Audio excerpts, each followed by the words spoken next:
Live Maharashtra digital news, हक्कासाठी लढणाऱ्यांचा बुलंद आवाज।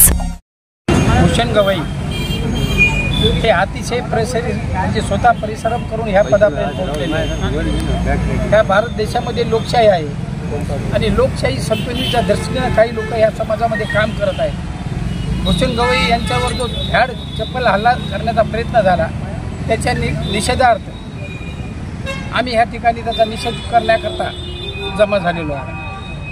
आज देशामध्ये शांततेमध्ये लोकशाहीचा असताना हे सगळे जे लोकशाही विरोधक जे जमा झाले त्या सगळ्यांनी मिळून हा परिणाम दाखवण्याचा प्रयत्न केलेला आहे। थोड्या दिवसाच्या अंतरानं समाजामध्ये अशा काही घटना घडत आहेत की ज्या लोकशाहीला खूप बाधक आहेत आणि ह्या निमित्तानं असे प्रकार ही चालू आहेत।